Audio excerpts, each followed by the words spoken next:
हल्की ठंड का मौसम था। कशिश अपनी खिड़की पे खड़े होकर तालाब में चांद की परछाई देख रही थी।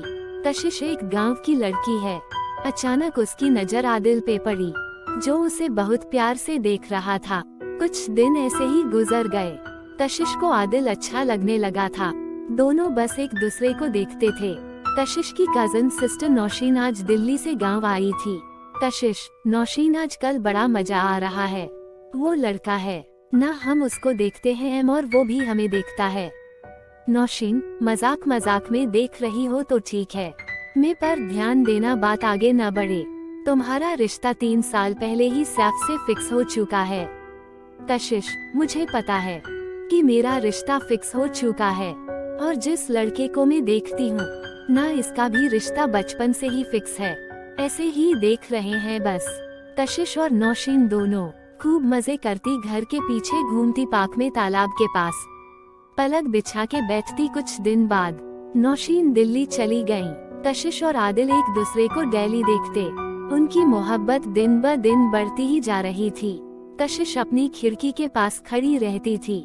आदिल उसकी खिड़की की तरफ जाता, बातें भी कर लेता था। एक दिन की बात है, कशिश अपने घर पर अकेली थी, अपने नानी के साथ, और सभी घर वाले बाहर गए थे। आदिल के घर काम के बहाने आता है और उसको प्रपोज कर देता है। कशिश हाकर देती है। आदिल उसको रिंग पहनाता है। दोनों की लव स्टोरी खूब चलती है। कशिश तालाब की चबूतरे पे बैठकर आदिल को देखती है, तो कभी तालाब के पास कूड़ा फेंकने के बहाने जाती है, कभी धनिया पत्ती तोड़ने के बहाने जाती है। कशिश के घर के पीछे बहुत बड़ा जंगल है, जहाँ तालाब, बाग, पेड़ पौधे, खेत सब कुछ है। कशिश के घर के पीछे एक हैंड पाइप है। वो हैंड पाइप के पास ही बर्तन धोती थी। रोज सुबह जिस टाइम बर्तन धोती थी और उसी टाइम आदिल वहाँ से गुजरता था और बाग में जाकर उसे बस एकटक देखता रहता, इशारे करता। कशिश बर्तन धोती रहती और आदिल को देखती रहती है। कशिश जिस भी शादी में जाती वहाँ आदिल की भी दावत होती। कशिश आदिल के लिए बहुत अच्छे से तैयार होती। आदिल शादी में खाने के लिए कम, कशिश के लिए ज्यादा जाता था। दोनों कॉल पे सेटिंग कर लेते, वहाँ शादी है, आओगे? दोनों जाते, जिससे कशिश के घर वाले सैफ से रिश्ता तोड़कर तुम्हारे रिश्ते के लिए मान जाएं। आदिल, हाँ मम्मी, आप सही कह रही है, मैं दुबई जाऊंगा और बहुत पैसे कमाएंगे।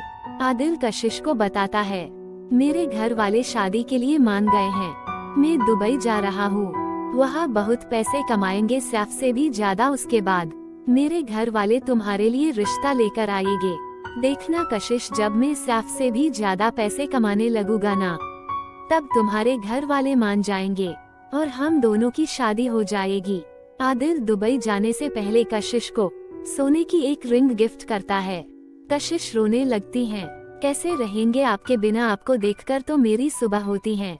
आदिल कशिश को समझाता है, बाबू चुप हो जाओ, और यह आंसू तुम अपनी विदाई में बहाना में सिर्फ तुम्हारे लिए ही जा रहा हूँ। जब तक मैं सैफ से ज्यादा नहीं कमा पाऊंगा, तब तक तुम्हारे घर वाले मुझसे शादी नहीं करेंगे। बहुत जल्दी आएंगे और तुम्हें अपनी दुल्हन बनाएंगे। आदिल दुबई जिस दिन जा रहा, कशिश को उस दिन कुछ भी अच्छा नहीं लग रहा था। आदिल जाते जाते कशिश को देख कर गया था।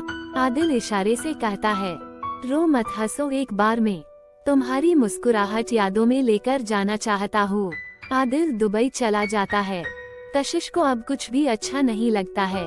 कशिश सोचती है, पहले यह गांव पूरी दुनिया से कम नहीं लगता था, अब यह गांव वीरान लगता है, जैसे इस गांव में कोई न रहता हो। कशिश अब सभी फेस्टिवल में दिन भर झूठी मुस्कान लिए फिरती और रात में आदिल को याद करके रोती। आदिल आज होता तो सज के उसको दिखाते, उसको देखते। आदिल की कजन सिस्टर कभी कभी कशिश से आदिल की फोन पे बात करा देती, पर घर वालों के डर के वजह से ज्यादा बातें नहीं हो पाती थी। सिर्फ हाल चाल ही कुछ दिल की बातें हो पाती थी।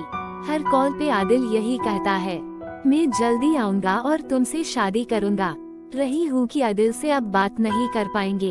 यह घर वालों को लग रहा है कि मायका छोड़ने के सदमे में रो रहे हैं। दोनों बहुत हंसती है। इस बात से कशिश अपनी शादी के एक दिन पहले तक आदिल से व्हाट्सएप चैट पे बातें करती रही। अदिल कशिश की शादी में अपने कजन के हाथों वॉच गिफ्ट किया था। अदिल कशिश के शादी के सब फंक्शन में आया था। कशिश की शादी हो गई। आज कशिश की सुहागरात है। सैफ कशिश से सुहागरात वाले दिन पूछता है, क्या तुम अदिल से प्यार करती हो क्या? बहुत सुने हैं तुम्हारे बारे में, गांव में सब कहते हैं। कशिश, नहीं, ऐसी कोई बात नहीं है, सब मुझे बदनाम किए थे। सैफ कशिश से अदिल की बात को लेकर लड़ाई करता रहता था। कशिश अब अदिल से बात नहीं करती थी, पर सैफ उसके ऊपर बहुत शक करता है। अदिल ने जैसा प्यार कशिश को किया था, सैफ शौहर होते हुए भी वो प्यार नहीं दे पाया। सैफ अच्छा कमाता नहीं है, वो कशिश को पैसों के लिए तरसाता था, उसको गरीबी से रखता है। कशिश के ससुराल वाले कशिश से बहुत लड़ाई करते हैं। सैफ हमेशा किसी न किसी बात पे हमेशा कशिश से लड़ता रहता। अदिल की भी मैरिड लाइफ बहुत खराब चल रही थी। अदिल जब दुबई चला जाता, उसकी बीवी का चक्कर दूसरे लड़के से रहता। अदिल को इसका पता चला, वो रानी से बोला, पर रानी अदिल और उसके घर वालों से लड़ाई करती। आज अदिल और कशिश के घर वाले सोचते, क्यों एक फालतू परंपरा के चक्कर में दोनों की शादी करा दिए। दोनों की शादी को कई साल हो गए। अदिल आज भी कशिश को चाहता है। अदिल अपने कजन से कहलवाता है, अगर पैसे की जरूरत पड़े हमने ले लिया करे, जो भी चाहिए हो हमने कह सकती है। पर कशिश गरीबी में रह लेती, पर अदिल से कभी कुछ न लेती। अदिल और कशिश आज भी एक दूसरे को याद करते और अपने मैरिड लाइफ को झेल रहे हैं। सीख, इस लव हिंदी स्टोरी से हमें यह सीख मिलती है कि माँ बाप को जबरदस्ती अपने बच्चों की शादी नहीं करना चाहिए। रिश्तेदारों की खुशी से ज्यादा अपने बच्चों की खुशी देखना चाहिए। तो सुंदर सी कहानी लाया था। आशा करता हूँ कि आपको यह कहानी पसंद आई हो। तो आपको इसमें से क्या अच्छा लगा हमें कमेंट में ज़रूर बताएं और एक लाइक, चैनल को सब्सक्राइब करके घंटी को ऑल पर सेट करें ताकि आने वाली वीडियो की नोटिफिकेशन आपको मिले तुरंत। हम मिलते हैं आपको अगली कहानी में, तब तक के लिए धन्यवाद।